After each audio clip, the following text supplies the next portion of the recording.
उनको देखा तो ये ख्याल आया, जिंदगी धूप तो घना छाया। अंधन को आँख देत, कोढ़न को काया, बांझन को पुत्र देत, निर्धन को माया। ऐसी साई की करनी थी। इसका अनुभव महाराष्ट्र के पुणे जिले में रहने वाले काशीनाथ को आ गया। काशीनाथ अपने परिवार सहित पुणे के गणेश पीठ में रहते थे। ये सन 1913 या 14 की बात है। तब प्लेग की महामारी शहर में फैल चुकी थी। शहर के आसपास के रहने वाले लोग अपना घर बार छोड़कर वहां से भाग निकले थे, मगर काशीनाथ ने अपना घर नहीं छोड़ा। उसे बाबा पर पूर्ण विश्वास था और वो जानता था कि बाबा उसकी रक्षा करेंगे। परंतु उसने अपने पुत्र रघुनाथ से कहा कि वो अपने परिवार को लेकर अपने ससुराल कर्नाटक चले जाए।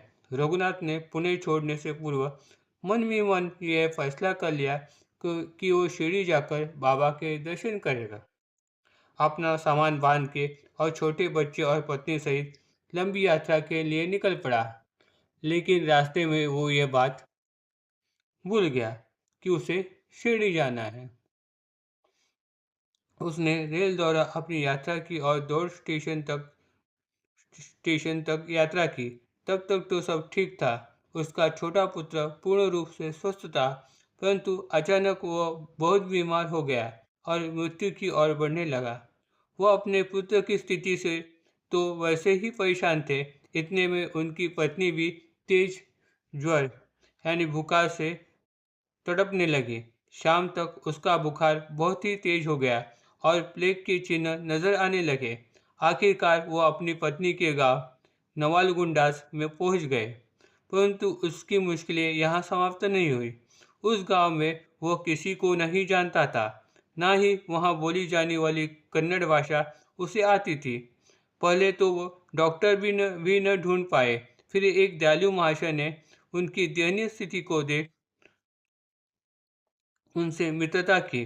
वो उनकी पत्नी के उपचार हेतु एक मशहूर डॉक्टर को अपने साथ लेकर आए।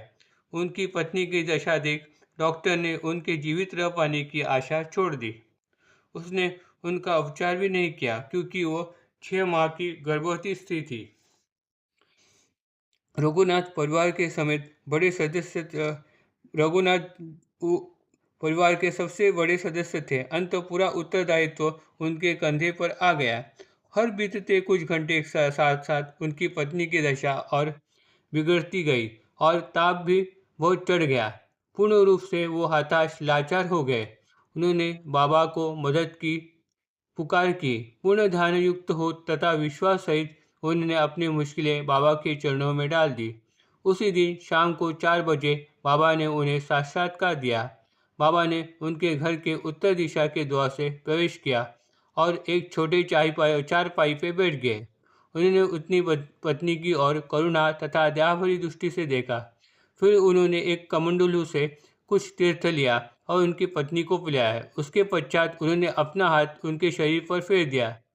उसके पश्चात उन्होंने अपनी कफनी की जेब से कुछ उधी निकालकर उनके मस्तक पर तथा शरीर पर लगा दी और बोले, जो जो बोलो सो निभाओ, अंत नहीं तो भुगतना तो पड़ेगा ही। जब बाबा यह कह रहे थे तब उनके पीछे कुछ बच्चे शोर मचा रहे थे, जिससे रघुनाथ का ध्यान हट गया। वो यह देखने के लिए मुड़े कि ये शोर कौन कौन कर रहा है। तब तक बाबा अदृश्य हो गए। इस पूर्णक्रम के विवरण से रघुनाथ श्रद्धायुक्त भय से घबरा गए और समझ ही न पाए कि क्या हुआ। परंतु जब उन्होंने अपनी पत्नी को और देखा तो उन्हें उनके माथे पर उदी का चिन्ह दिखाई दिया। उससे उन्हें यकीन हो गया कि बाबा उनके घर पर उनके कल्याणार्थ आए थे। उस दिन रात को लगभग 9 बजे ताप कम हो गया और अगले दिन उनकी पत्नी भोजन बनाने के लिए ठीक थी। कुछ समय पश्चात उन्होंने शिरडी की तीर्थ यात्रा की। बाबा यह कथा सबको सुनाते थे। Om Sai Ram. Please like and subscribe my channel.